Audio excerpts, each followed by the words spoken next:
Oke, jadi di hari ketujuh nanti kita akan mempelajari kelas kata terakhir ya, teman-teman, yaitu keterangan atau adverb. Jadi seperti namanya, kata keterangan itu nanti di dalam kalimat, dia hanya menambahkan keterangan saja dan kata keterangan ini bisa dibilang, di dalam kalimat itu kelas kata yang paling tidak penting, teman-teman. Jadi ada atau tidaknya keterangan nggak masalah, ya. Nah, tapi di soal structure TOEFL itu ada, beberapa soal, apa namanya, yang menanyakan tentang penggunaan adverb ini. Nah, adverb ini sebenarnya gampang saja cara mengingatnya. Kalau teman-teman menemukan, masalah tentang phrasing ya, bukan sentencing, tapi titik-titiknya itu bukan di sebelumnya kata benda. Nah, itu berarti tempatnya kata keterangan. Karena kalau titik-titiknya di sebelum kata benda, seperti yang kita pelajari kemarin, itu adalah tempatnya kata sifat. Kecuali, teman-teman, kalau kata bendanya itu nanti ada dua di satu posisi kalimat. Misalnya, di objek kok ada 2 kata benda, terus tengah-tengahnya ada titik-titik. Nah, itu kemungkinan besar itu tempatnya preposisi. Supaya objeknya tidak double, maka objek salah satu dirubah menjadi keterangan. Caranya supaya objek menjadi keterangan, kita tambahkan preposisi sebelumnya, seperti itu. Oke, jadi seperti yang saya sampaikan tadi, keterangan itu ada 2 bentuk, teman-teman, atau ada 2, gimana cara membentuk keterangan itu ada 2 cara. Yang pertama, keterangan itu ada yang murni dari kelas kata keterangan. Kalau dicek di kamus, kata-kata ini kelas katanya memang keterangan ya atau adverb. Nah, contohnya yang pertama ada adverb of probability atau caranya kita bilang mungkin. Nah, contohnya ada perhaps, possibly, probably atau maybe yang gandeng ya, teman-teman. Nah, ini adalah contoh adverb of probability. Kalau teman-teman cek di kamus, itu kelas katanya adalah keterangan. Kemudian adverb of negation, caranya kita bilang tidak atau bukan, yaitu kata not, ya. Kemudian ada adverb of distinguishing, contohnya ada only, just, even, especially, exactly, dan seterusnya. Kemudian juga ada adverb of degree atau intensity, jadi keterangan tingkatan atau intensitas, teman-teman. Contohnya ada really, very, extremely, artinya sama-sama sangat gitu ya. Rather artinya agak, sama kayak, apa namanya, barely sama teman-teman, sama kayak, ya itu ya. Kemudian ada more artinya lebih kalau di adverb ya, most artinya paling. Biasanya sebelumnya ada determiner the untuk superlatif ini teman-teman. Jadi, the most apa, misalnya the most expensive, itu seperti itu.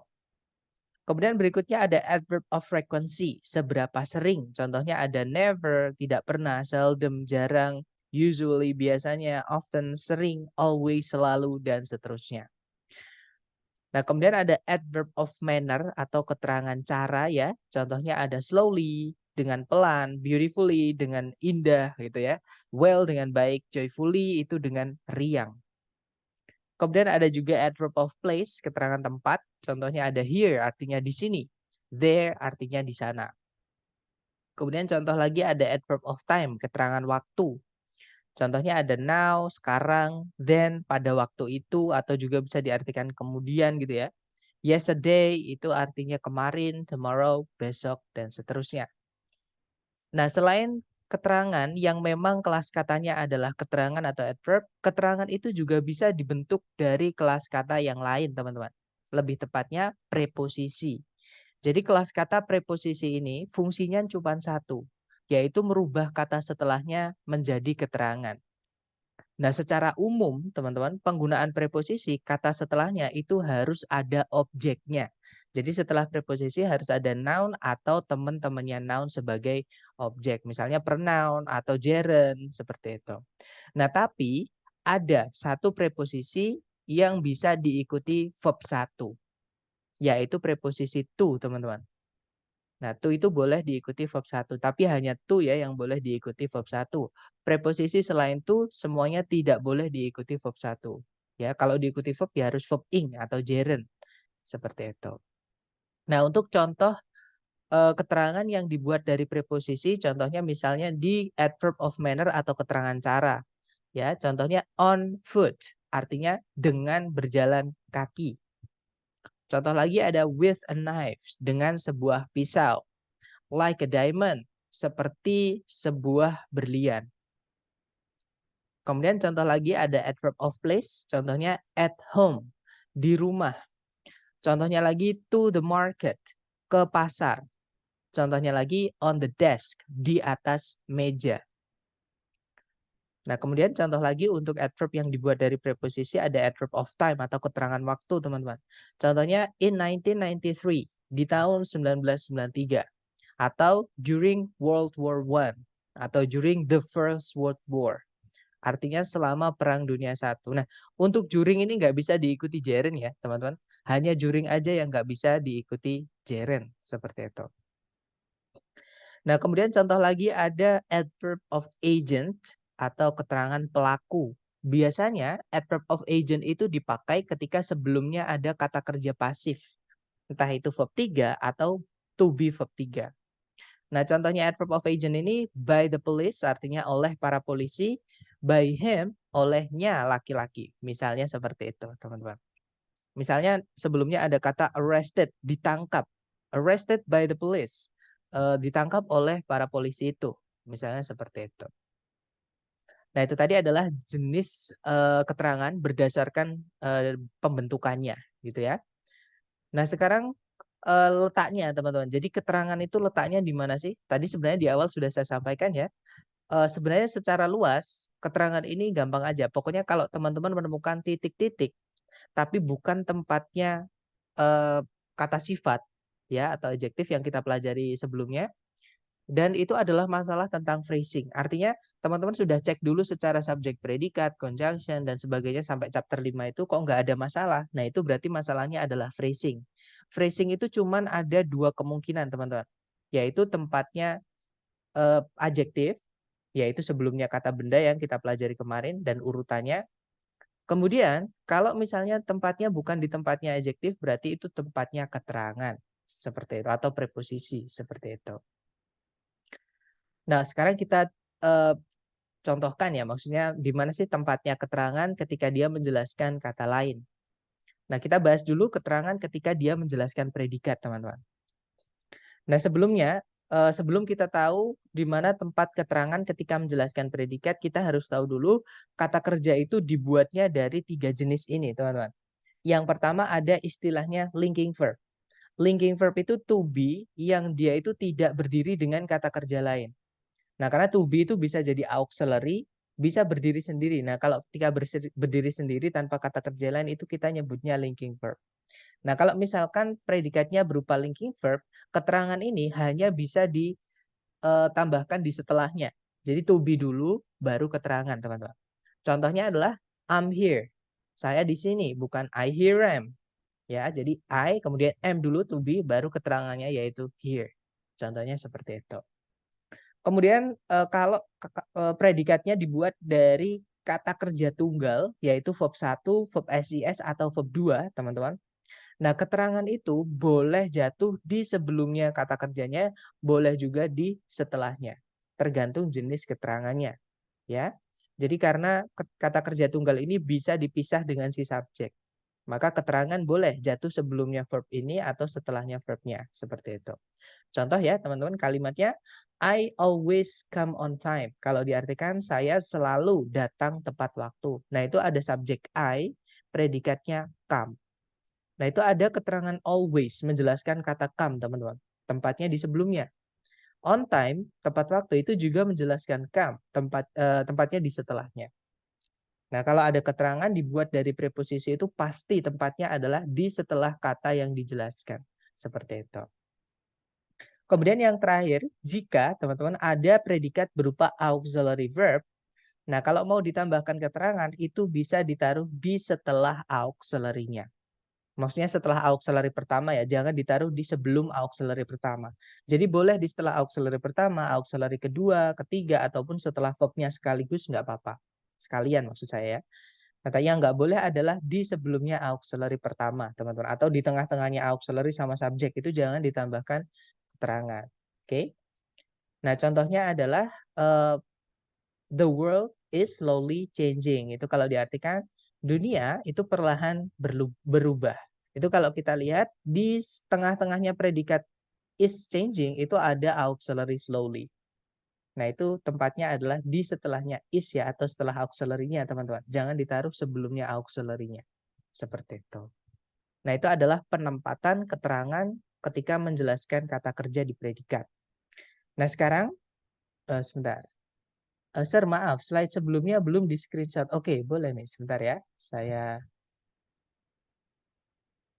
ini ya, silakan kalau mau di screenshot dulu, Miss.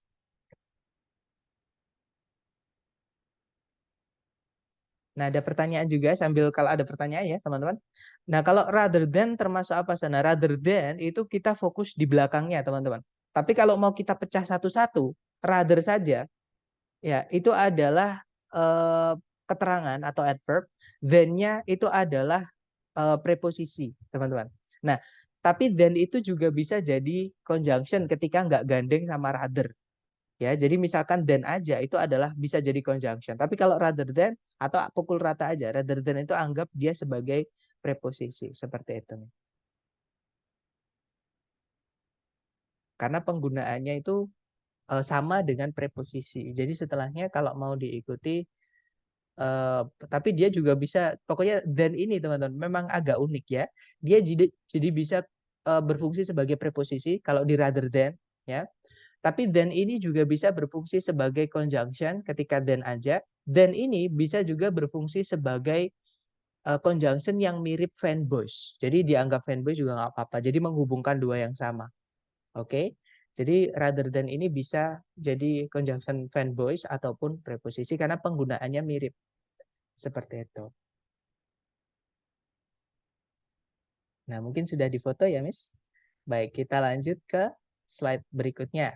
Nah, tadi saya menyebutkan ada istilah auxiliary, teman-teman. Nah, auxiliary itu apa? Kita bahas sedikit ya. Sebenarnya ini materi selingan karena kita tidak membahas kata kerja tapi membahas adverb intinya. Nah, tapi karena tadi saya sebutkan, maka kita bahas. Auxiliary itu artinya adalah kata kerja bantu, teman-teman. Jadi sebenarnya dia juga kata kerja. Dia memiliki bentuk verb 1, verb 2, verb SIS, verb 3, verb ing, dan sebagainya. Ya. Nah, cuman bedanya dengan kata kerja lainnya, auxiliary ini kalau di kalimat dia fungsinya hanya di predikat dan tidak bisa berdiri sendiri tanpa kata kerja lain. Alias setelahnya auxiliary itu harus ada kata kerja yang dibantu. Nah, auxiliary sendiri itu ada 4 keluarga. Jadi ada 4 jenis, yaitu yang pertama dari keluarganya do, keluarganya do, does, did. Nah, setelahnya do, does, did itu harus diikuti verb 1, teman-teman. Atau kata kerja yang dibantu, verb setelahnya auxiliary-nya itu adalah verb 1. Kemudian auxiliary kedua itu ada to be, yaitu is, am, are, kemudian was, were, kemudian be, been, sama being. Nah, kalau to be itu setelahnya nanti boleh verb ing ataupun verb 3. Bedanya kalau be verb ing aktif, kalau be verb 3 itu pasif, teman-teman. Kemudian ada have, auxiliary ketiga ya, artinya sudah. Nah, keluarganya ada 3, have, has, sama had.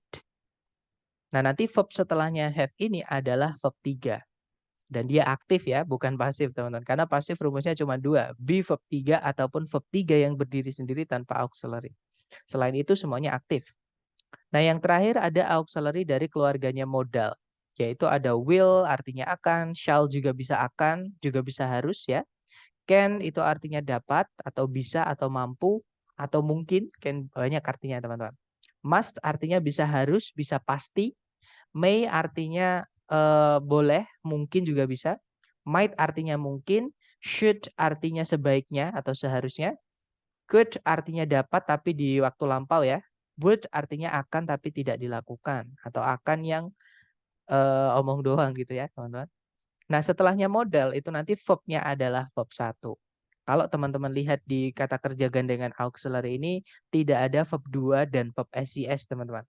Karena verb 2 dan verb SIS itu tidak bisa dipakaikan auxiliary, alias dia termasuk ke dalam verb tunggal yang tidak pakai auxiliary seperti itu.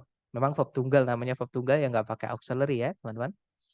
Nah, itu tadi adalah auxiliary. Nah, sekarang kita lanjut ke apa namanya? Adverb lagi ya. Nah, tadi kalau adverb menjelaskan predikat, sekarang adverb yang menjelaskan selain predikat. Bisa saja adjektif, bisa saja noun atau kata benda ataupun keterangan atau adverb. Nah, adverb itu bisa menjelaskan adjektif yang sedang menjelaskan kata benda, teman-teman. Kemarin kan kita sudah belajar tuh, sebelumnya kata benda itu bisa diisi dengan adjektif segini panjang. Nah, adjektif yang segini panjang ini bisa disempilin atau sebelumnya juga bisa dikasih yang namanya adverb. Makanya di awal saya sampaikan kenapa teman-teman cari dulu predikat, jangan subjek. Karena subjek itu bisa panjang banget, teman-teman. Kata benda itu di subjek bisa dijelaskan oleh adjektif, dan adjektif yang menjelaskan kata benda itu juga bisa dijelaskan oleh keterangan. Oke. Nah, nanti misalkan ada kata sifat seperti ini ya, itu bisa disempilin keterangan seperti ini.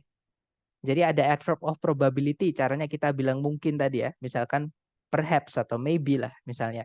Kemudian setelahnya diikuti negation yaitu not. Kemudian setelahnya diikuti even.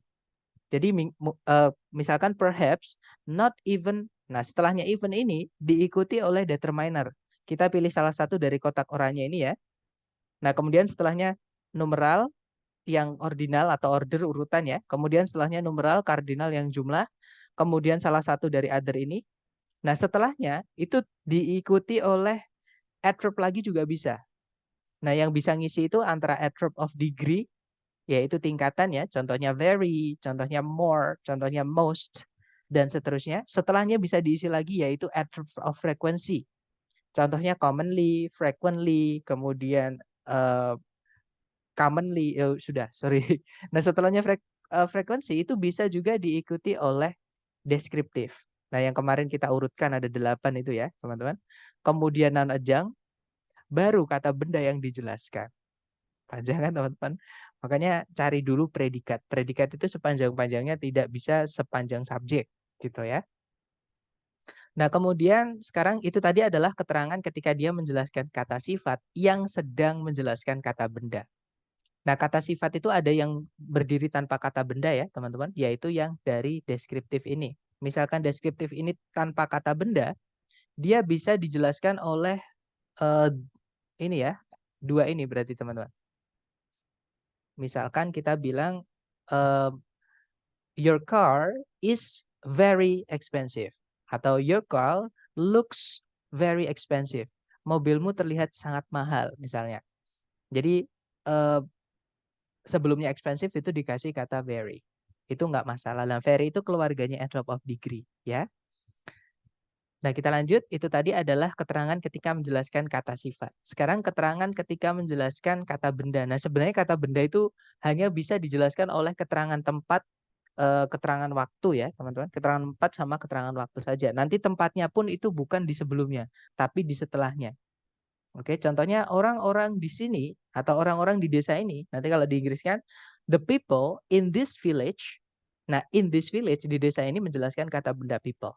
Nah, letaknya pun nanti kalau dalam bahasa Inggris bukan di sebelumnya tapi di setelahnya. Karena kalau sebelumnya tempatnya kata sifat. Nah, tapi ketika noun ini sebelumnya sudah ada kata sifat, mau ditambahkan adverb sebelumnya boleh, teman-teman. Ya, jadi sebelum atau sesudahnya boleh. Contohnya ya, teman-teman. Not a good reason to live. Nah, itu sebelumnya reason ada keterangan yaitu not, tapi dia tidak langsung ketemu sama reasonnya. Dia ada determiner dulu yaitu di situ. Nah, baru setelahnya reason itu ada to verb 1. Itu keterangan juga, teman-teman.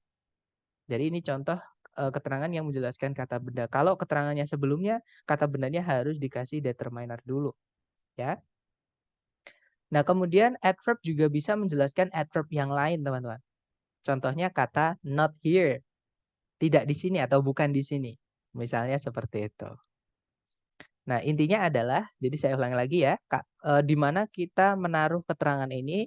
Jadi kita cek dulu subjek predikat, apakah letaknya, apakah subjek predikat sudah lengkap, sentencing nggak ada masalah. Kalau nggak ada masalah, berarti masalahnya di phrasing. Nah, phrasing itu cuma 2. Kalau titik-titiknya di sebelumnya kata benda, entah di subjek, entah di objek, itu adalah tempatnya kata sifat. Ya, nah tapi kalau titik-titiknya selain di sebelum kata benda atau selain tempatnya kata sifat ya. Nah, antara 2 kemungkinan itu keterangan atau preposisi. Dilihat setelah titik-titik kata benda atau bukan, seperti itu. Kata bendanya double atau tidak, seperti itu. Kemudian ada pertanyaan, Mister, apa ada ketentuan untuk adverb yang tidak bisa ditaruh di depan? Mister, apa ada ketentuan untuk adverb yang maksudnya dipindah di sebelumnya subjek, Kamis? Misalnya kayak yesterday itu kita bisa taruh di belakang. Misalnya saya bertemu Pak Roni kemarin. Nah, kemarin saya bertemu dengan Pak Roni. Jadi gini teman-teman, apakah semua adverb itu bisa ditaruh di depan? Jadi kalau adverb itu berfungsi sebagai, kan kalimat kalau lengkap kan SPOK teman-teman. Ya kan? Jadi kalau keterangan ini berfungsi sebagai seperti ini, artinya dia menempati posisi sendiri di keterangan, itu nggak apa-apa. Teman-teman pindah semuanya di depan nggak apa-apa. Semua jenis maksudnya ya. Jadi semua jenis keterangan yang berfungsi sebagai keterangannya kalimat, itu kalau dipindah ke depan nggak apa-apa. Jadinya nanti keterangan, koma, subjek, predikat, objek. Ya. Nah tapi kalau keterangan itu misalnya kata very teman-teman. Very itu tergantung kata setelahnya. Misalkan kata setelahnya adalah kata sifat. Nah, kata sifatnya itu mau ditaruh ke depan berarti very bisa. Nah, tapi kalau misalnya eh, setelahnya very ini kok langsung kata benda berarti nggak bisa. Jadi ada beberapa kata keterangan itu yang kita lihat dulu kata setelahnya, Miss. Nah, apakah bisa ditaruh di paling depan? Tergantung kata setelahnya. Apakah kata setelahnya bisa ditaruh di paling depan? Kalau bisa berarti very bisa. Misalnya seperti itu. Karena keterangan itu ada yang berfungsi sebagai keterangannya kalimat ya, contohnya SPOK tadi, tapi ada juga keterangan itu yang hanya bisa menjelaskan kata lain. Contohnya very ini, teman-teman. Contohnya lagi kata not. Contohnya lagi kata rather atau agak misalnya. Nah, ini tergantung kata setelahnya. Apakah kata setelahnya bisa ditaruh di paling depan? Kalau bisa nggak masalah kita kasih rather. Ya, tapi kalau setelahnya nggak bisa ditaruh di paling depan sebelumnya subjek, jangan ditambah. Berarti mereka juga nggak bisa. Seperti itu. Nah, itu masalahnya nanti di vocab, teman-teman. Itu nanti teman-teman akan dapat ketika teman-teman sering-sering latihan dan akan menemukan, oh ini kelas kata adverb nih. Bisa nggak misalnya teman-teman coba-coba taruh di depan. Atau diartikan di Indonesia aja. Biasanya kalau di Indonesia nggak bisa, itu biasanya di bahasa Inggris juga nggak bisa. Seperti itu, Miss. Gimana, apakah menjawab, Miss Nanda? Terima kasih, Mister. Oke, berarti terjawab ya. Baik, mungkin ada pertanyaan lagi teman-teman sebelum kita ke special word atau kata khusus ya. Sepertinya tidak ada pertanyaan. Baik deh, kalau gitu kita ke special word atau kata yang penggunaannya khusus ya, teman-teman. Nah, jadi apart from the part of speech atau di luar kelas kata, beberapa vocab-vocab ini itu penggunaannya agak lain atau agak berbeda, teman-teman. Nah, untuk special word ini atau kata yang penggunaannya khusus ini hanya beberapa ya, hanya beberapa saja yang saya sampaikan karena special word itu dalam bahasa Inggris banyak banget sebenarnya. Nah, untuk special word yang pertama, itu bedanya really sama very, teman-teman. Nah, really sama very itu sebenarnya satu keluarga. Itu yaitu keterangan, lebih tepatnya adverb of degree atau intensity. Ya, jadi artinya juga sama, yaitu sangat atau benar-benar atau sungguh-sungguh seperti itu. Nah, cuman bedanya mereka punya perbedaan. Perbedaannya adalah very ini tidak bisa menjelaskan kata kerja atau verb. Jadi kalau kita mau bilang saya sangat mencintaimu, itu kita nggak bisa bilang I very love you, teman-teman. Ya, jadi nggak bisa kita bilang I very love you karena love itu adalah kata kerja dan very tidak bisa menjelaskan kata kerja. Nah, terus gimana caranya kita bilang saya sangat mencintaimu? Pakainya really. I really love you. Itu baru bisa. Ya, diingat-ingat very tidak bisa menjelaskan kata kerja. Atau contoh misalnya, aku sangat ingin pergi ke pantai. Kata sangat itu menjelaskan kata ingin, teman-teman. Yang mana ingin itu kata kerja. Jadi kita nggak bisa bilang I very want. Dan nggak ada kita mendengar orang Inggris bilang I very want. Ya. Nah, nanti kita bilangnya I really want to go to the beach. Jadi saya benar-benar ingin pergi ke pantai. Pakainya really karena yang dijelaskan kata want, kata kerja. Oke. Kemudian aku sangat lelah. Lelah itu kata sifat, ya, bukan kata kerja. Maka kita bisa pakai very, bisa juga pakai really. Jadi I am really tired itu nggak masalah atau I am very tired itu juga nggak masalah. Kemudian contoh lagi, aku tidak begitu mengerti tentang berita itu. Nah, kalau dinegatifkan biasanya nggak bisa kita bilang sangat. Kan nggak enak. Aku tidak sangat mengerti tentang berita itu. Jadi kita artikan begitu gitu ya. Nah, nanti kalau di bahasa Inggris kan karena sangat di sini menjelaskan kata mengerti, teman-teman. Yang mana dia kata kerja ya, maka kita nggak bisa pakai very, kita bisanya pakai really. Jadinya I don't really know about the news. Seperti itu. Contoh keempat, liburan lalu sangatlah menyenangkan atau benar-benar menyenangkan atau sungguh-sungguh menyenangkan. Nah, menyenangkan itu adalah kata sifat atau adjektif, bukan kata kerja. Nah, maka kita boleh pakai very, boleh juga pakai really. Jadinya, last holiday was really exciting, atau was really fun, atau was very fun, very exciting, seperti itu. Contoh terakhir, jadi kamu benar-benar mempercayai apa yang dia katakan tadi? Tanda tanya. Nah, ini contoh di kalimat tanya ya. Nanti kalau ditranslate, so did you really believe what she said? Nah, itu really menjelaskan kata believe yang mana dia kata kerja. Kita nggak bisa bilang, so did you very believe what she said? Seperti itu. Nah, itu adalah penggunaan very ya, teman-teman. Jadi very tidak bisa dipakai untuk menjelaskan kata kerja. Kemudian untuk special word yang kedua itu ada kata enough. Nah, kita biasanya mengartikannya cukup. Oke. Nah, cukup itu letaknya ketika dia menjelaskan kata lain itu tergantung yang dijelaskan. Kalau dia menjelaskan kata benda atau noun, maka tempatnya enough itu di sebelumnya. Enough dulu baru noun. Tapi kalau yang dijelaskan selain kata benda, contohnya kata sifat gitu ya, itu letaknya nanti di setelahnya, teman-teman. Nah, contoh, aku tak punya cukup uang untuk membeli mobil itu. Cukup di sini menjelaskan kata uang, yang mana dia adalah kata benda, money ya. Nah, maka nanti karena kata benda, enough-nya terletak di sebelumnya. Jadi kalau ditranslate, I don't have enough money to buy the car. Seperti itu. Kemudian contoh lagi, Diana cukup berani untuk menantang Rudolf. Cukup di sini menjelaskan kata berani, yang mana dia adalah kata sifat, bukan kata benda. Maka enough-nya nanti di setelahnya, teman-teman. Jadi ini kalau ditranslate, Diana is brave enough to challenge Rudolf. Jadi bukan enough brave ya, tapi brave enough. Karena brave itu adalah kata sifat, bukan kata benda. Seperti itu. Kemudian contoh ketiga, dia cukup mahir berbahasa Inggris. Nah, mahir itu bahasa Inggrisnya good, sama kayak bagus, teman-teman. Nah, dia adalah kata sifat. Maka kata cukup di sini nanti tempatnya di setelahnya ya. Jadi good enough, bukan enough good. Oke, jadi he is good enough at English. Seperti itu. Nah, kemudian ada catatan tambahan untuk enough ini, teman-teman.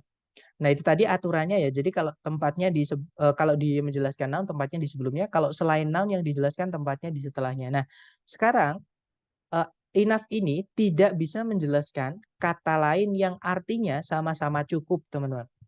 Itu nanti dianggap pemborosan ya, karena enough artinya sudah cukup, jangan menjelaskan kata yang artinya cukup. Jadi cukup-cukup nanti gak enak. Nah, contoh sufficient enough itu dianggap incorrect atau pleonasm. Kalau dalam bahasa Indonesia ini diartikan enak aja, teman-teman, cukup memadai. Tapi kalau dalam bahasa Inggris ini dianggap pleonasm atau pemborosan makna seperti itu. Jadi jangan bilang sufficient enough ya. Atau kalau teman-teman menemukan di error analisis ada kata sufficient enough, berarti jawabannya yang itu. Atau adequate enough juga sama. Adequate itu artinya sama dengan enough, teman-teman. Cukup-cukup nanti jadinya. Atau istilahnya pleonasm, sama kayak kita bilang repeat again. Nah, itu nggak perlu dikasih again. Repeat ya repeat aja. Kalau mau pakai again, pakainya once biasanya. Sekali lagi. Nah, itu once again. Seperti itu. Oke, kita lanjut ke special word yang berikutnya, teman-teman, yaitu kata ever. Nah, ever ini kalau di soal yang asli ITS saya belum pernah menemukan kasusnya, belum pernah jadi pertanyaan. Tapi kalau diprediksi ini pernah atau beberapa kali keluar ya, teman-teman. Jadi ever ini artinya kita bisa mengartikan pernah. Dia itu tidak bisa dipakai di kalimat positif biasa, teman-teman. Nah, biasanya ini nanti keluarnya di error analysis atau structure yang bagian kedua. Nanti kita pelajari hari ke-9 ya. Nah, ever itu dipakainya kapan? Kita bisa pakai ever ketika kalimatnya itu ada ungkapan superlatif. Superlatif itu caranya kita bilang yang paling dalam bahasa Inggris. Nah, caranya bilang yang paling gimana? Kita bisa pakai the most atau the yang ketambahan est. Oke, contohnya platypus adalah hewan yang paling aneh atau yang teraneh. Nah, itu kalau ditranslate boleh kita pakai ever. Jadinya platypus is the weirdest animal ever. Nah, itu pakai ever nggak apa-apa karena ada the weirdest, teman-teman. Itu superlatif. Oke. Kemudian selain superlatif, di kalimat tanya itu juga nggak apa-apa. Walaupun di soal structure TOEFL itu nggak ada kalimat tanya ya. Tapi untuk pengetahuan tambahan saja, contohnya adalah apakah kamu pernah ke Kawah Ijen? Nah ini kalau ditranslate, have you ever been to Kawah Ijen? Itu pakai ever nggak apa-apa karena ini kalimat tanya teman-teman. Nah selain kalimat tanya dan superlatif, di kalimat negatif itu pakai ever juga nggak masalah. Atau yang semi negatif ya, pakai ever nggak masalah. Contoh ini saya ambil dari lagunya Green Day. Ya Green Day kalau nggak salah. Ya Green Day itu judulnya 21 Guns. Di liriknya ada yang berbunyi, tak satu pun yang pernah dibangun bertahan selamanya. Nah lebih tepatnya, nothing's ever built to last. Nah itu is it, apa tanda petik S itu adalah singkatan dari is ya teman-teman. Jadi nothing is ever built to last. Tidak ada sesuatu pun dibangun untuk bertahan selamanya. Seperti itu. Dan yang terakhir kalau di kalimatnya ada conjunction if atau seandainya atau biasanya kita menyebutnya kalimat pengandaian. Ya, contoh teman-teman. Seandainya kamu nanti sempat main ke sini, aku akan mengajakmu berkeliling di sekitar air terjun. Nah, itu kalau ditranslate, if you ever come to visit, I will show you around the waterfall. Nah, itu pakai ever nggak apa-apa karena kalimat ini memiliki conjunction if seperti itu. Nah, itu tadi adalah penggunaan ever, teman-teman. Fungsinya apa, Coach, dalam kalimat? Kalau kelas katanya keterangan, Mister. Dan kalau teman-teman cek di kamus memang ever itu adalah keterangan. Adverb. Artinya secara khusus? Pernah. Ever artinya pernah. Kalau never tidak pernah. Tapi never tahulah teman-teman. Bisa dipakai di semua jenis kalimat. Kalau ever ini yang biasanya kita mikirnya di kalimat positif itu bisa pakai ever. Enggak teman-teman. Misalnya kita bilang seperti ini. Saya pernah makan kaviar. Contoh ya. Sebenarnya nggak pernah. Nah contohnya saya pernah makan kaviar. Nah itu nggak bisa kita bilang I ever ate kaviar. Itu salah teman-teman. Ya, tapi kita bilangnya nanti pakainya present perfect atau have verb 3. I have eaten caviar. Artinya saya pernah atau saya sudah makan caviar. Saya sudah pernah makan caviar. Jadi bukan I ever ate caviar, tapi I have eaten caviar. Seperti itu. Gimana, Mister? Apakah dapat?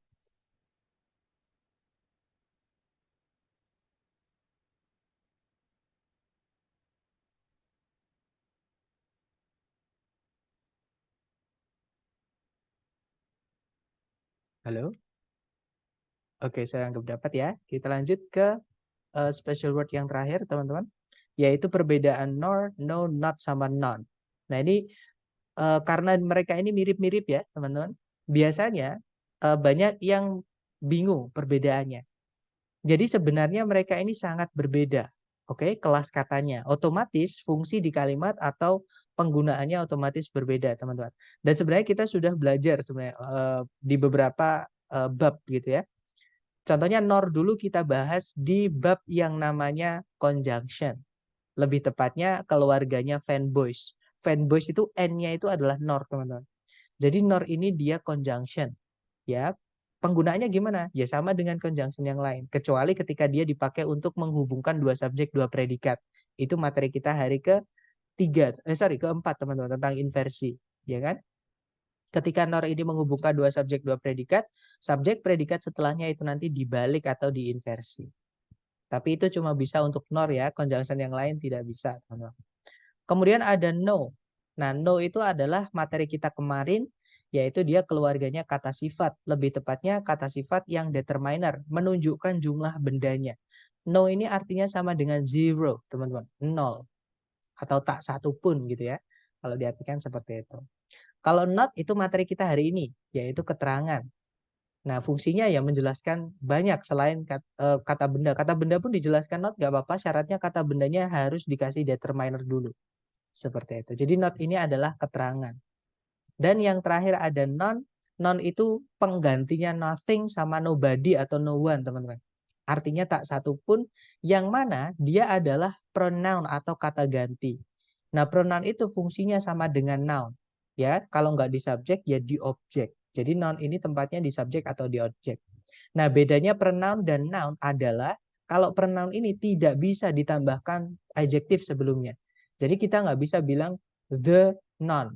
Nanti kalau the nun itu jadi film Suster itu teman-teman. Sister atau suster saya nggak tahu. Nah itu yang tulisannya NUN itu ya, film horor. Bacanya mirip The Nun seperti itu. My Nun itu nggak ada juga. Jadi nun itu jangan ditambahkan kata sifat terutama yang determiner. Sedangkan kata benda itu bisa ditambahkan kata sifat. Contohnya yang The Nun tadi yang tulisannya NUN. Seperti itu. Nah sekarang kita ke contoh penggunaannya di soal. Contoh pertama seperti ini, caranya sama, dicari predikat teman-teman. Di situ ada store, artinya menyimpan. Oke, bukan artinya toko ataupun lantai ya. Subjeknya adalah brain cells. Kemudian kalau kita tarik ke belakang itu ada predikat lagi teman-teman, yaitu is understood. Nah sebenarnya tanpa melihat yang lain, itu kita bisa langsung tahu teman-teman. Titik-titik di sini terletak di dalam predikat. Artinya titik-titik di sini adalah penjelasnya kata kerja di predikat. Nah, yang bisa menjelaskan predikat itu cuma dua. Yang pertama auxiliary, yaitu kelas katanya verb sendiri ya, lebih tepatnya verb auxiliary. Nah, ada juga keterangan. Nah, kalau setelah is, auxiliary yang bisa jatuh cuman Oh, be. clearly understood itu kok predikat bukan adverb itu. Yang mana, Mister? Clearly-nya adverb. Tapi tulisnya predikat. Betul. Kalau clear, jadi gini teman-teman. Apa bahasa Inggrisnya saya akan selalu mencintaimu? Atau Mister deh, apa bahasa Inggrisnya aku akan selalu mencintaimu?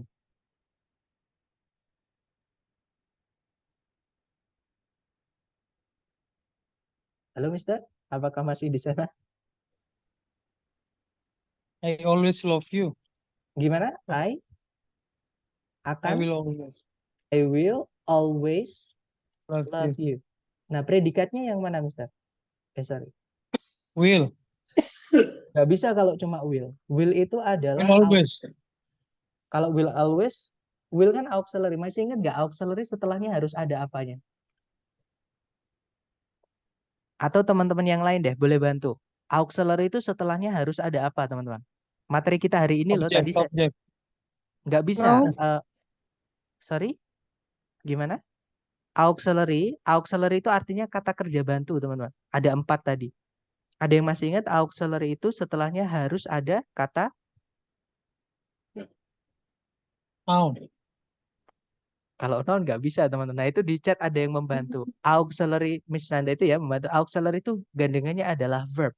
Nah auxiliary itu tadi ya yang saya sampaikan ada 4 tadi. Do, does, did, kemudian to be, kemudian have, sama modal tadi. Itu adalah yang disebut dengan auxiliary. Kita nggak bisa bilang I will you, I will my friend. Itu nggak bisa. Saya akan teman saya. Nah akan apa? Misalnya saya akan menjemput teman saya. Nah menjemput itulah yang disebut dengan kata kerja.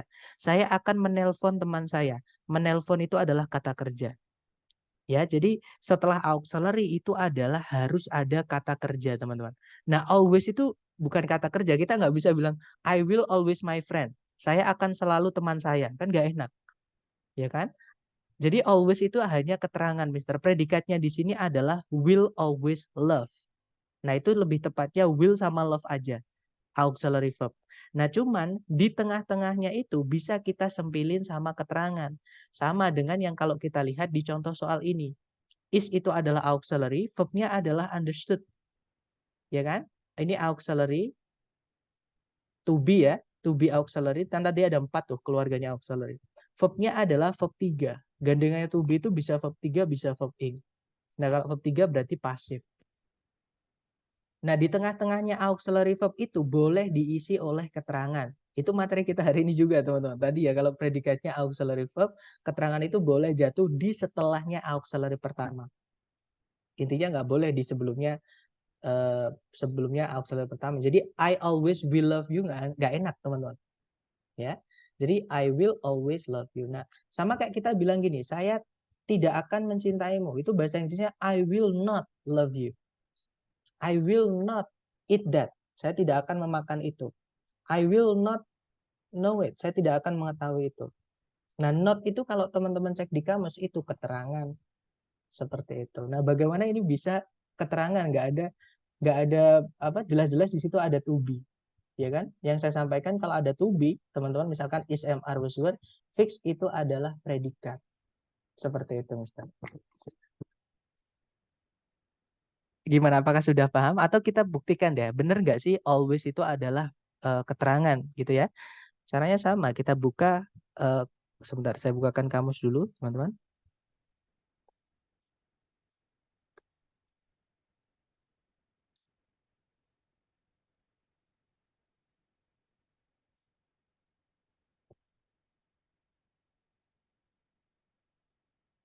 Oke, tolong saya dikasih tahu kalau layar teman-teman sudah pindah ke kamus ya.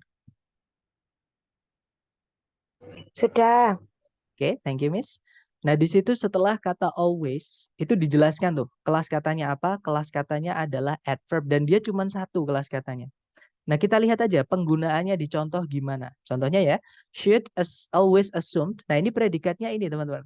Kalau di speaking memang bisa disingkat, kata had di situ. Ini had ya, bukan would.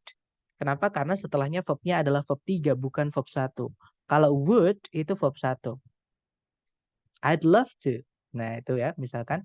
Nah, itu di tengah-tengahnya auxiliary had sama verb 3, itu ada keterangan always, adverb. Jadi keterangan itu nyempil di tengah-tengahnya auxiliary verb nggak masalah, tapi dia predikat fungsinya. Karena maksudnya yang jadi predikat yang auxiliary verbnya. Ya, nah always itu keterangan teman-teman, hanya keterangan, menambahkan keterangan aja, ditambahkan nggak apa-apa, dihapus juga nggak apa-apa. Contoh lagi di bawahnya itu malah jelas tuh ada dua keterangan di tengah-tengahnya auxiliary verb. Di situ ada auxiliary had, verbnya adalah been. Nah itu linking verb teman-teman. Ya, nah itu ada tengah-tengahnya itu ada keterangan not sama always. Itu keterangan dua-duanya. Seperti itu. Nah itu tadi kita cek kalau di soal itu ada kata clearly.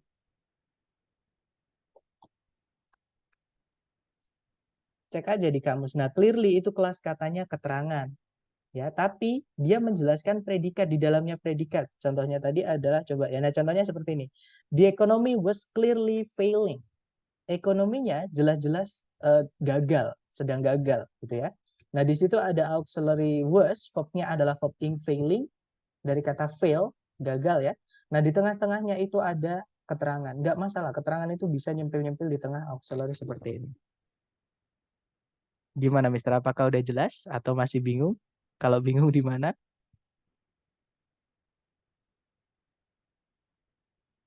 Atau saya bukakan dulu PPT-nya ya supaya bisa melihat lagi ke PPT tadi. Kok bisa itu jadi predikat? Wong jelas-jelas ada to be ya. To be itu hanya bisa jadi predikat.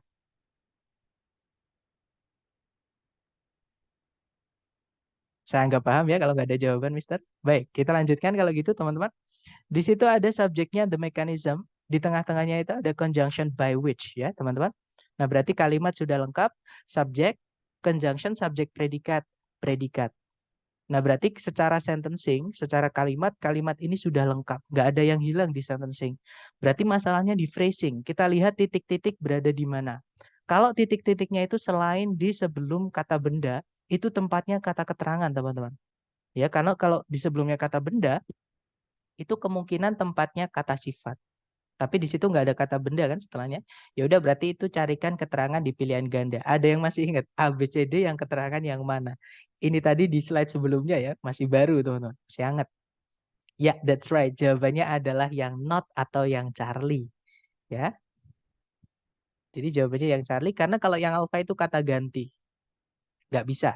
Kalau yang Bravo itu kata sifat, apalagi di determiner. Determiner itu harus ada kata benda setelahnya. Nah, kalau teman-teman lihat di setelah titik-titik nggak ada sama sekali kata benda. Bravo nggak bisa. Mas, mau Kalau yang nanya itu nggak predikat. lah iya tuh Mister, lah ini di atas ada tuh. Saya lingkari juga. Seluruhnya ya. Oh, siap. Iya, itu kan yang saya lingkari itu seluruhnya kan. Jadi ini auxiliary diikuti kata kerja atau verb seperti itu. Oke, jadi jawabannya Charlie ya. Nanti kalau dibaca, the mechanism by which brain cells store memories is not clearly understood. Kalau diartikan, mekanisme bagaimana sel-sel otak menyimpan ingatan itu tidak diketahui dengan jelas. Seperti itu. Oke, lanjut ke contoh kedua. Caranya sama, dicari predikat dulu teman-teman. Kalau ditarik dari depan ke belakang ada are. Ya, kalau ada to be yang berdiri sendiri tanpa kata kerja lain, ya lebih tepatnya to be yang is, MR atau was, were ya. Fix dia adalah predikat. Oke, nah subjeknya amubas, kemudian tidak ada predikat lagi, juga tidak ada conjunction yang menghubungkan dua subjek, dua predikat. Nah, berarti kalimat ini sudah lengkap. Masalahnya bukan di sentencing tapi di phrasing ya. Kalau kita lihat, nah kalau misalkan predikatnya itu cuma to be, teman-teman berdiri sendiri yang nggak punya arti itu ya. Nah teman-teman tidak perlu perhatikan to be-nya. Perhatikan di setelahnya. Karena to be ini hanya buat syarat saja sebagai predikat. Dia nggak punya arti. Jadi lihat di setelahnya. Setelahnya itu ada kata small, artinya kecil. Dia adalah kata sifat. Nah yang bisa menjelaskan kata sifat di sebelumnya itu hanyalah kata keterangan. Nah, di pilihan ganda yang kata keterangan saja cuma satu, ya betul. Jawabannya yang alpha, Mister. Ya, jadi to itu dari keluarganya very, rare, very, extremely, dan seterusnya tadi. Ya, artinya kalau very tadi kan sangat tuh. Kalau to ini artinya terlalu. Yang mana dia adalah adverb of degree atau intensity. Kalau yang bravo, and itu menghubungkan dua yang sama. Kalau sebelumnya to be, ya setelahnya harus ada predikat. Ya kan? Bravo nggak bisa. Kalau yang Charlie ada so far. Nah, sebenarnya so bisa artinya sangat, teman-teman. So itu bisa juga adverb of degree ya, sama kayak to, sama kayak very, sama kayak extremely, dan seterusnya itu. Nah, cuman karena dia sudah lengkap sama kata far-nya, itu nanti jadi nggak bisa. Karena far itu kan kata sifat, artinya jauh. Oke. Nah, kalau yang delta, as far as. Nah, teman-teman kalau menemukan ada as seperti ini, anggap mereka satu kesatuan. Nah, kelas katanya ada dua nanti. Dia bisa jadi conjunction, dia bisa juga jadi preposition. Nah, kita nggak butuh conjunction karena setelahnya nggak ada subjek predikat lagi. Kita juga nggak butuh preposition karena penggunaan preposition itu setelahnya harus ada kata benda sebelum dia nabrak preposisi yang lain. Nah, itu sebelumnya preposisi to, itu nggak ada kata benda, adanya cuma kata sifat. Jadi kita nggak bisa masukkan yang delta. Oke, jadi jawabannya yang alfa nanti kalau diartikan, amoeba itu terlalu kecil untuk dilihat tanpa sebuah mikroskop. Seperti itu, teman-teman. Oke, lanjut ke soal ketiga ya. Di situ ada predikat showed, subjeknya adalah Sculptor and Whitney. Kemudian ada conjunction that, subjek lagi her parent. Saya mute dulu ya, teman-teman, maaf. Oke, karena suaranya bocor ya. Di situ ada predikat recognize and encourage. Jadi kalimat sudah lengkap ya. Ada subjek predikat, conjunction subjek predikat. Nah, kalau kita lihat di sebelum koma, di setelah titik-titik itu ada kata benda. Ini tidak bisa kita biarkan tetap menjadi kata benda. Kenapa? Karena kalau tempatnya di sebelumnya predikat, nanti ada dua kata benda, jadi pemborosan. Jadi kata benda ini kita harus rubah kelas katanya. Nah, yang bisa merubah kelas katanya kata benda atau kata ganti itu cuma satu kelas kata, yaitu preposisi, teman-teman. Ya, carikan ABCD yang preposisi. Nah, tapi sebenarnya soal ini bisa kita jawab dengan materi hari pertama dan hari kedua. Nah, di situ yang alfa otomatis salah ya. Materi hari pertama, predikat itu tidak boleh muncul di awal kalimat kalau di soal structure TOEFL. Oke, jadi alfa nggak bisa, apalagi kita nggak butuh predikat lagi. Konjungsinya cuma satu. Sorry teman-teman. Di soal sudah ada dua predikat yaitu recognize and encourage sama shout. Alpha nggak bisa. Bravo itu kebalik ya. Setelahnya well nanti nggak ada subjek predikat, cuman ada subjek saja. Dan itu predikatnya malah di sebelum. Jadi bravo itu kebalik teman-teman. Bukan subjek predikat conjunction, harusnya conjunction subjek predikat. Nah kalau yang Charlie ada subjek predikat tapi nggak ada conjunction lagi. Jadi jawabannya yang delta. Oke. Nah nanti kalau diartikan sebagai seorang anak yang masih kecil gitu ya, Pematung and Whitney menunjukkan sebuah intelektual yang tinggi dan bakat artistik yang kedua orang tuanya kenali kemudian dukung. Seperti itu. Oke, lanjut ke latihan soal. Dicoba dulu 30 detik dimulai dari sekarang. Silahkan teman-teman.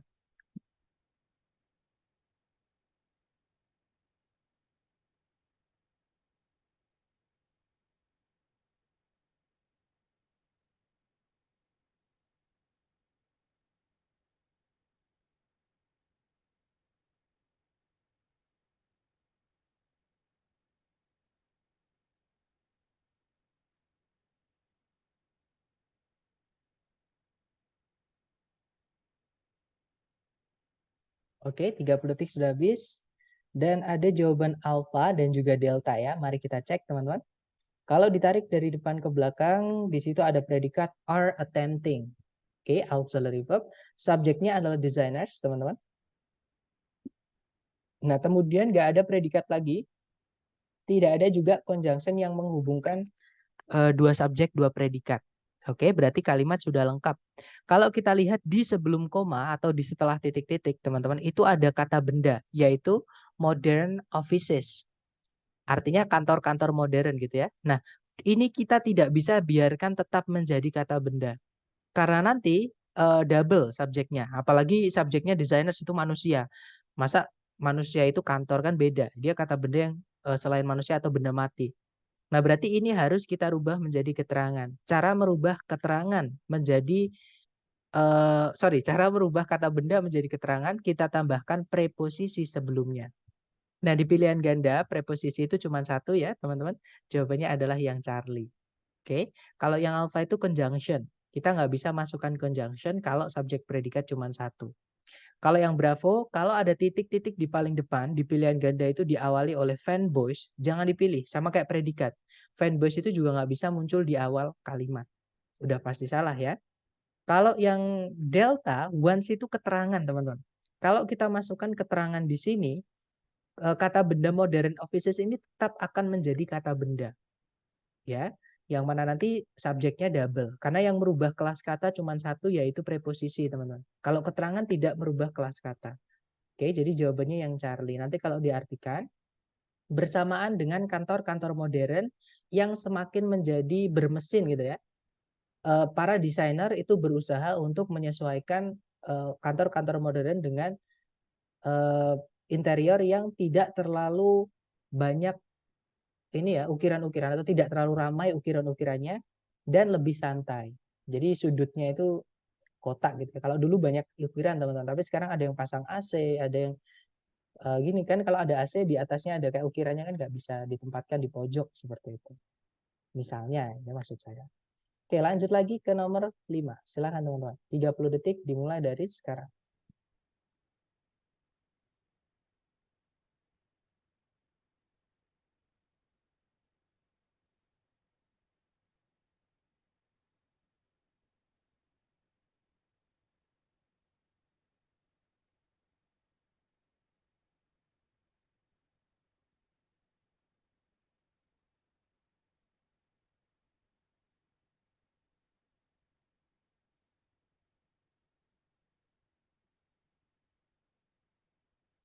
Oke, 30 detik sudah habis.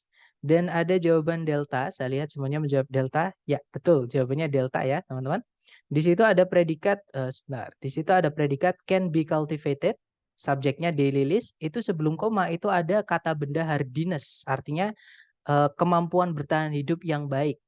Yang mana kata benda ini tidak bisa dibiarkan tetap kata benda karena nanti double subject.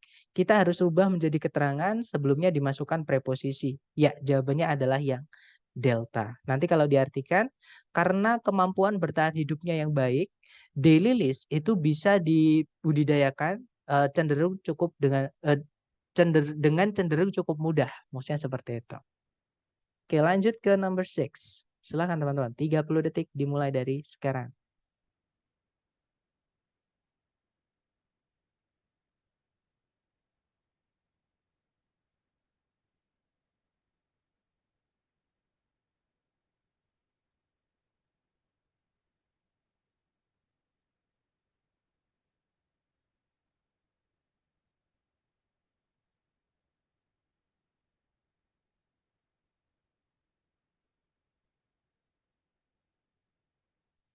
Oke, thumbs up. Silahkan jawabannya dikirim di chat, teman-teman. Sepertinya bingung, gak apa-apa. Kita bahas bersama. Oke, sebenarnya ada jawaban yaitu Charlie. Mari kita cek ya. Di situ ada predikat develop, teman-teman. Artinya berkembang. Subjeknya adalah the technology. Ya, berarti kalimat sudah lengkap, teman-teman. Nah, tapi kalau kita lihat di sebelum koma, itu ada kata ganti. That itu bukan conjunction ya, itu kata ganti, teman. Pokoknya kalau teman-teman menemukan ada kata that of, atau setelahnya that ada preposisinya, oke, anggap itu that-nya bukan conjunction. Apalagi di pilihan ganda itu nggak ada subjek predikat lagi. Nggak mungkin that itu conjunction. Ya, that ini adalah kata ganti artinya itu, teman-teman. Yang mana ini tidak bisa kita biarkan tetap kata ganti. Karena nanti subjeknya double. Harus dirubah menjadi kata keterangan. Caranya gimana? Tambahkan preposisi di sebelumnya. ABCD preposisi cuma satu. Ya, yaitu yang delta, teman-teman. Kalau yang Charlie itu keterangan. Jadi likely itu keterangan ya. Keterangan itu fungsinya hanya menambahkan arti saja ke kalimat. Oke, sedangkan that ini harus dirubah kelas katanya, maka kita butuh yang merubah kelas kata, yaitu preposisi. Kalau yang alpha sama bravo itu artinya sama, yaitu berbeda, ya. Nah, kelas katanya juga sama, yaitu kata sifat. Kata sifat itu tidak bisa menjelaskan kata ganti. Oke, jadi alpha nggak bisa, bravo juga nggak bisa. Jawabannya yang delta, teman-teman. Nanti kalau diartikan, tidak seperti itu pada pembangunan menggunakan besi, teknologi untuk membangun bangunan menggunakan beton reinforced beton penguat gitu ya. Itu berkembang agak lebih cepat seperti itu. Oke, lanjut ke nomor 7. Silakan teman-teman, 30 detik dimulai dari sekarang ya. Silakan.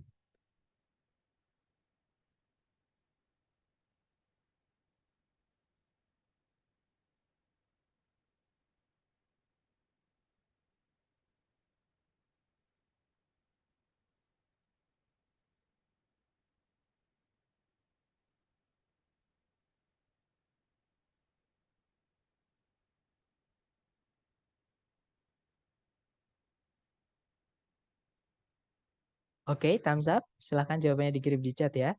Baik, di situ ada jawaban delta, di situ ada predikat kills ya, teman-teman. Subjeknya copper sulfate. Kemudian tidak ada predikat lagi, juga nggak ada conjunction yang menghubungkan dua subjek, dua predikat. Artinya kalimat sudah lengkap. Nah, berarti kita cek di phrasing ya. Caranya mengecek di phrasing itu kita lihat kata setelah dan sebelumnya. Nah, kalau kita lihat di titik-titik sebelumnya ada kata benda, algae ya, itu alga. Setelahnya itu ada kata benda juga berupa gerund, teman-teman. Harming fish itu gerund ya. Nah, ini ada dua kata benda tempatnya di objek. Nggak bisa. Harus kita rubah kata benda yang satu menjadi keterangan. Caranya gimana? Tambahkan preposisi di sini. Nah, otomatis yang alpha sama bravo salah ya, teman-teman. Karena di situ dimasukkan predikat lagi. Nggak bisa. Kalau yang Charlie itu except itu preposisi, delta juga without itu preposisi, teman-teman. Kalau menemukan, kita butuh preposisi dan menemukan ada dua pilihan preposisi, mau nggak mau, caranya cuma satu, yaitu mengartikan.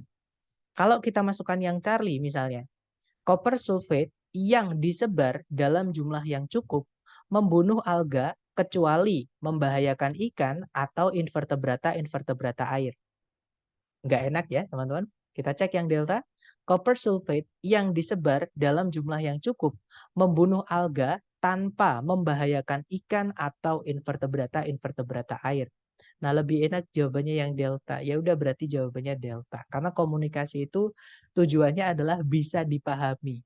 Ya bukan terdengar keren atau sebagaimanapun itu. Jadi jawabannya adalah yang delta karena bisa dipahami. Bisa dibilang seperti itu.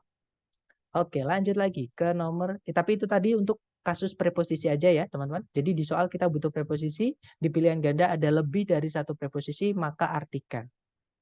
Oke, lanjut ke nomor 8. Silahkan dicoba dulu, 30 detik dimulai dari sekarang, silahkan.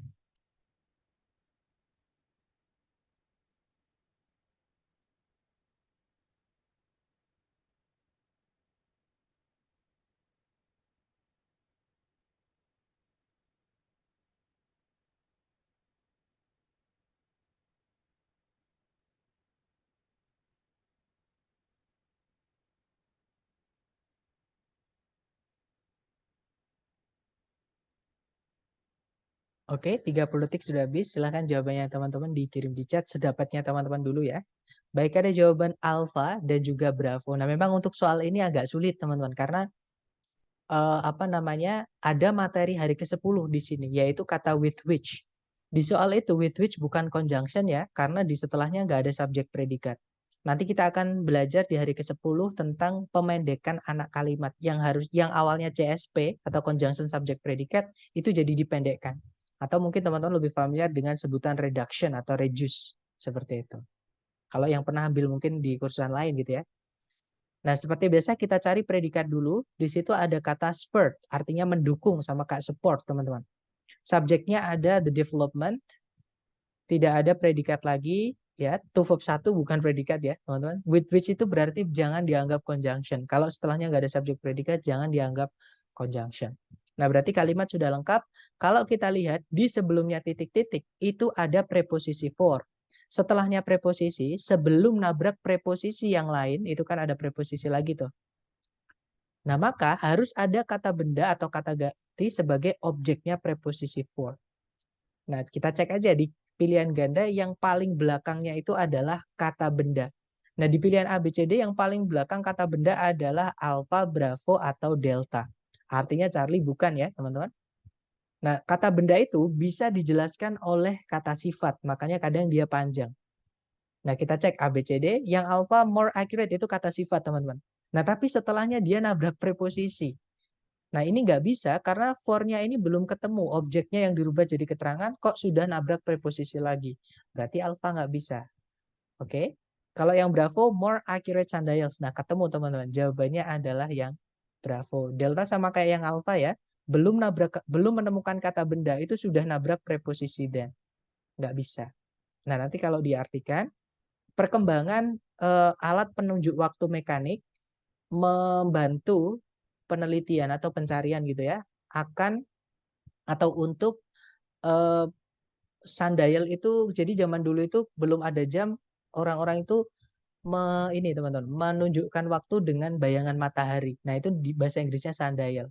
Jadi sundial yang lebih akurat yang dengan itu dipakai untuk mengatur atau regulate di sini itu artinya menjadi pedoman gitu ya, menjadi pedoman pembuatan ini tadi, jam mekanik tadi.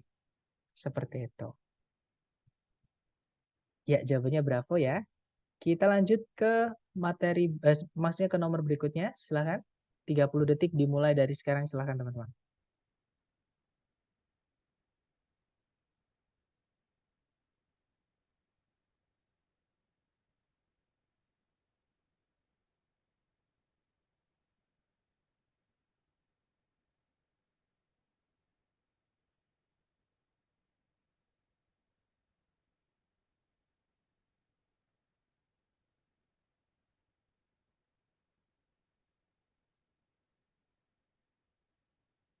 Oke, thumbs up. Silakan jawabannya teman-teman dikirim di chat. Ada jawaban alpha dan juga bravo. Mari kita cek. Seperti biasa dicari predikat dulu. Kalau ditarik dari depan ke belakang itu ada verb SES, teman-teman. Yaitu kata results. Memang result itu bisa kata benda, bisa kata kerja. Kalau di sini dia jadi kata kerja. Karena di situ sudah ada subjek, the process. Ya, berarti kalimat sudah lengkap. Kalau kita lihat di sebelum titik-titik itu ada kata preposisi yaitu in. Preposisi itu aturannya setelahnya harus ada kata benda atau kata ganti untuk dirubah menjadi keterangan. Nah, kita cek aja A, B, C, D yang paling belakangnya adalah kata benda. Nah, itu kalau ditarik yang alfa, di situ ada of ya, preposisi lagi. Nah, sebelumnya preposisi harus ada kata benda untuk objeknya in ini. Nah, yang alfa kemungkinan bisa karena di situ ada kata benda distribution, teman-teman. Kalau yang bravo, di situ ada kata benda rock layers. Nah, bravo ini nggak bisa karena ada predikat lagi yaitu are distributed. Ya, sedangkan di soal nggak ada conjunction, di pilihan bravo juga nggak ada conjunction. Kita nggak bisa masukkan predikat lagi. Ya, bravo nggak bisa. Kalau yang Charlie di situ nggak ada kata benda, dia sudah nabrak preposisi yang baru yaitu by. Nggak bisa ya, teman-teman. Karena kita harus carikan objeknya in ini dulu. Baru kalau mau ditambahkan preposisi lagi nggak masalah. Kalau yang delta di situ ada kata benda distribution. Nah, yang bikin salah delta itu adalah predikat laginya, yaitu is. Sedangkan di soal nggak ada conjunction. Ya udah berarti jawabannya yang alpha. Nanti kalau dibaca, the process of sedimentation results in the vertical distribution of rock layers. Kalau diartikan, proses dari sedimentasi berakibat pada penyaluran atau distribution itu mungkin maksudnya adalah persebaran lapisan tanah secara vertikal. Seperti itu. Oke, terakhir nomor 10, silakan teman-teman. 30 detik dimulai dari sekarang. Silakan. Sorry teman-teman. Silakan ya. Saya hitung pakai, karena ininya nggak berfungsi teman-teman. Saya hitung pakai HP. Silakan teman-teman. 30 detik dimulai dari sekarang.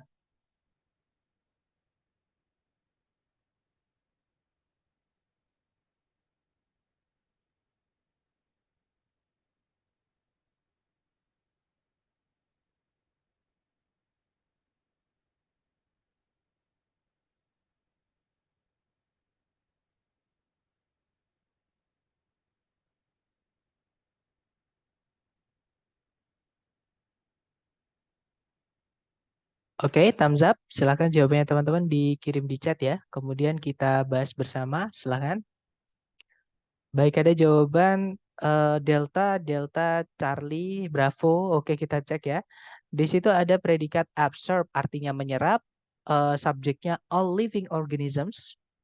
Tidak ada predikat lagi, juga tidak ada conjunction yang menghubungkan dua subjek, dua predikat. Cuman, kalau kita lihat di sebelum titik-titik, itu ada carbon 14 atau radiokarbon ya. Itu simbolnya karbon 14, teman-teman. Nah, kemudian setelahnya ada their existence, itu juga kata benda. Nah, maka di sini kita harus masukkan preposisi supaya nggak double kata bendanya. Oke. Nah, di pilihan ganda itu semuanya bisa jadi preposisi, teman-teman. Kita artikan aja ya satu-satu. Kalau yang alfa, di situ nanti kalau diartikan, semua makhluk hidup secara terus-menerus menyerap radiokarbon keluar hidup mereka. Nggak enak ya, teman-teman. Masa menyerap kok keluar? Berarti alfa bukan. Oke. Kemudian kalau yang Bravo, about itu artinya tentang. Dia juga preposisi, teman-teman. Nanti kalau diartikan, semua makhluk hidup secara terus-menerus menyerap radiokarbon tentang hidup mereka. Kan gak enak ya. Masa radiokarbon tentang? Bravo bukan. Kalau yang Charlie, around itu di sekeliling atau di sekitar. Nanti kalau diartikan, semua makhluk hidup secara terus-menerus menyerap radiokarbon di sekitar hidup mereka. Di sekitar hidup mereka. Mungkin nggak pantas, tapi kita cek dulu yang delta. Yang delta, semua makhluk hidup secara terus-menerus menyerap radiokarbon di sepanjang hidup mereka. Nah, ketemu ya teman-teman, jawabannya adalah yang delta. Karena ada kata constantly, artinya terus-menerus. Terus-menerus selama hidup mereka. Ya kan? Jadi yang Charlie bukan. Nanti kalau di sekeliling hidup mereka, hidup itu bisa dianggap benda yang nggak kelihatan ya teman-teman. Sedangkan around ini untuk kata benda yang kelihatan. Seperti itu. Nah, itu tadi adalah materi tentang keterangan dan preposisi. Mungkin ada yang mau ditanyakan dulu. Ini kelas kata terakhir, teman-teman. Silahkan kalau ada yang ingin ditanyakan.